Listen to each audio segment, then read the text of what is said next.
Bonjour à tous et à toutes, ici Pharo Sadius, je suis là pour vous parler donc de Atomic Heart. J'ai terminé le jeu en 14 heures et il est temps que je vous dise ce que j'en pense du jeu. Le jeu, pour ce qu'il propose, donc un Bioshock Half-Life-like, je trouve que c'est une durée de vie très honorable, hein.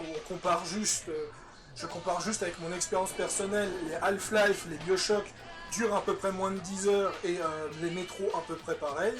Metro Exodus qui proposait une formule semi-ouverte, je l'ai fait en 12, donc clairement on est sur la norme. On est sur la norme de ce genre de choses, sans oublier que j'y ai joué en mode histoire et que je ne l'ai pas beaucoup exploré parce que je vous expliquerai clairement pourquoi. Donc, les défauts d'Atomic Heart, c'est pas compliqué, c'est son monde ouvert qui ne sert à rien, et je pense clairement qu'on est sur facilement le top des pires mondes ouverts qui ne se sont jamais faits dans un jeu vidéo. Il n'est pas pire parce que la structure est ratée, il n'est pire parce qu'il ne sert à rien. Vous pouvez faire le jeu sans explorer le monde ouvert, parce que le monde ouvert, comme vous pouvez le voir, ce sont juste des zones avec des caméras, donc c'est sympa pour voir un petit peu la vie et ce genre de choses, mais il y a zéro quête secondaire, il y a zéro objet à ramasser, zéro collectible. Bon, ça encore, c'est pas un défaut, c'est pas une qualité ou un défaut en soi. Tout ce que vous avez à faire, c'est des points d'interrogation ou ce sont des complexes de recherche pour récupérer vos pièces d'équipement, comme par exemple un chargeur amélioré ou ce genre de choses.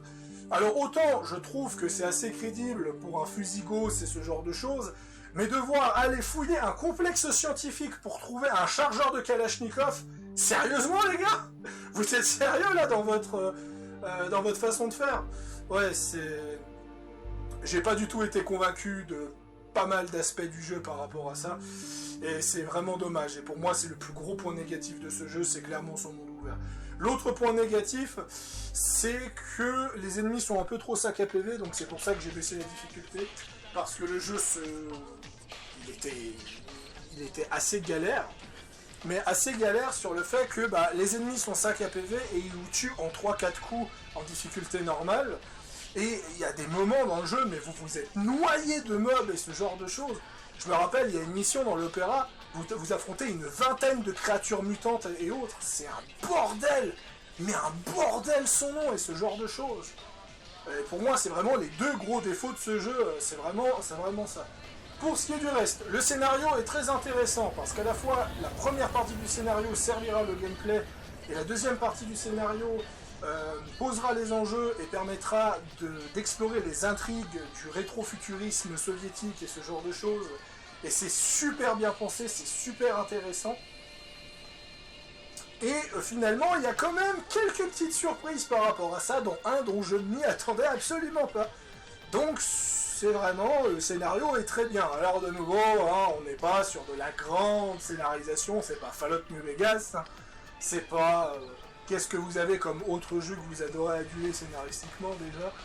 C'est pas Pathfinder par exemple, voilà. On est vraiment sur le niveau, c'est pour moi un Bioshock en mieux. Voilà, on est vraiment là-dessus, c'est clairement assez classique. Le gunfight, il est très propre pour ce style de jeu, même si on pourrait faire en sorte que ça aurait été un peu mieux. Et la direction artistique de ce jeu et les OST, mais mon dieu, je crois que j'ai jamais vu une direction artistique aussi incroyable depuis très longtemps. Alors, moi j'ai clairement acheté le jeu pour sa direction artistique, hein, si vous voulez savoir. Et l'OST elle est vraiment cool. Après le problème c'est que l'OST c'est un bouki-boulga de plusieurs OST. Vous avez de la musique classique, vous avez de la musique russe, vous avez de la musique qui est super intéressante, qui est très intrigante et ce genre de choses. Vous avez du gros métal bien sa mère, vous avez même de la techno à un moment où il y a vraiment de tout, et à chaque fois, j'ai trouvé que la musique était superbe. Par contre, la musique que je cherche, vu que je ne la trouve pas, je pense que je vais l'enregistrer de mon côté, personnellement, sans aucun problème par rapport à ça.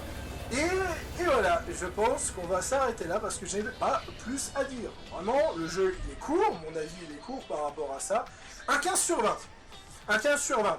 Voilà. Très mauvais monde ouvert, gunfight un peu galère, des énigmes un peu chiantes, pas difficiles, juste chiant à faire. Clairement, si vous adorez les énigmes à la Portal, c'est fait pour vous. Moi personnellement, j'aime beaucoup mais il y a quand même une surdose d'énigmes assez violent, je trouve, dans le jeu. Et ça, c'est quand même un petit peu fortement exagéré, surtout avec des petits secrets par rapport à ça. Même si on préchote facilement, rapidement le scénario quand même. Allez, sur ce, voilà, c'était mon avis sur Atomic Heart. Je ferai certainement les DLC, et sur ce, bah, à la prochaine!